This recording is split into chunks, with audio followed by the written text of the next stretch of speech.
Hello, this is Arlene Mornick, and this is the second of a series of videos in which I'm trying to explain to you how to use the medium that I use for making jewelry. In today's video, I'd like to show you some of the tools you may need. Most of them are easy to gather around your home, and if not, they're fairly easy to obtain via the internet. So I'm going to adjust my camera right now so that I can bring it down to my work surface and share with you some of the tools that I use. This, first of all, is a very smooth, hard surface. This is acrylic.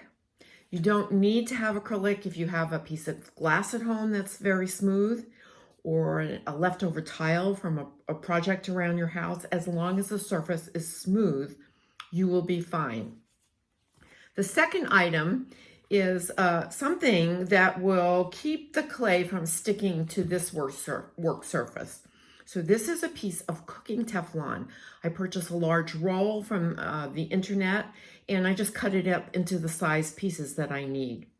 Next, you're going to want something to put texture on your pieces.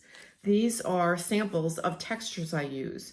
The simplest ones are wallpaper textures, wallpaper samples that I use for texture. They are so cool, and they're pretty readily available. If you can't find that, you can look for textures that can be found on the internet.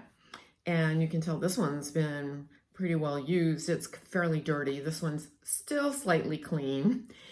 Next, you're going to want an item to help you roll your piece flat. So you're going to start out with a lump of clay, and you're going to need to flatten it. This is a piece of PVC pipe. It is 6 inches long and about 3/4 of an inch in diameter. You can also use an acrylic, a piece of acrylic tubing that would do the same thing.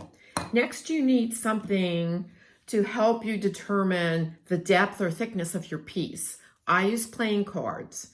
So normally my pieces are between 1 millimeter and 3/4 of a millimeter thick, and depending on the number of playing cards I use, I can get that thickness. Next, you're going to want some paint brushes. These are one is a flat paintbrush, and the other, I'm going to move the Teflon, and the other is a rounded paintbrush. You're also going to want to have a very fine needle tool. It has a very sharp point on it, and it would help me cut out pieces that I need to cut out. Next, you're going to want some sort of template or some way to shape your pieces. This is a heart template. There's all kinds of templates on the internet that you can look for. You can also design your own template out of a piece of paper. You may want to do some sanding or some smoothing. This is a simple Emory board that you can purchase in any drugstore. You're going to perhaps need some very, very tiny files for detail work.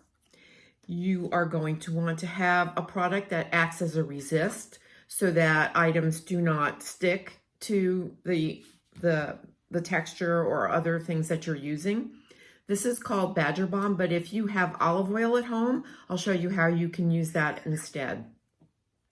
You may want a straight edge, which is something like this that you can use to cut.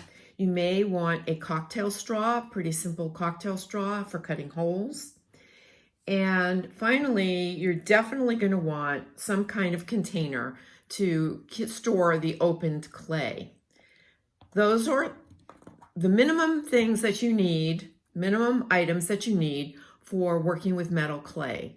And I will be back next time in the next video to give you some idea. I'm just adjusting the camera, I'm sorry, to give you some idea of how to make a pair of earrings. So check with me next time. Thanks a lot. Bye.